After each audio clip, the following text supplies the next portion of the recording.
એવું નથી કે મોટા લોકોને જ બેરાશ આવે. બાળક જ્યારે માતાના ગર્ભમાં હોય અને જો માતાને રૂબેલા વાયરસ કે કોઈ એવો વાયરસનો ચેપ લાગે તો બાળક જે જન્મે છે એને પણ જન્મજાત બેરાશ આવી શકે. અધૂરા મહિને જન્મેલા બાળકો, બર્થ એક્સપેક્સિયા એટલે હાઇપોક્સિયા, બ્રેઇનમાં જ્યારે ઓક્સિજન ન મળે ને જન્મીને બાળક રડ્યું ના હોય તો પણ બેરાશ આવી શકે. કમળો થાય બાળકને, નાના બાળકને પેટીમાં રાખવું પડે, એટલે જે આઈસીયુમાં રાખવું પડે કમળાને લીધે. અમુક ઓટોટોક્સિક ડ્રગ, મેલેરિયા માટે વપરાતી ક્વિનિન, ક્લોરોક્વિન, આ બધી દવાઓ, આ બધી દવાઓને લીધે પણ બેરાશ આવી શકે.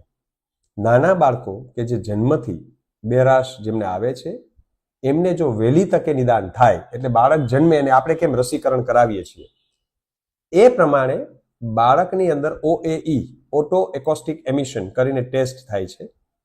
તો એમનું સ્ક્રીનિંગ થાય કે ભાઈ આની સાંભળવાની ક્ષમતા તો બરાબર છે ને.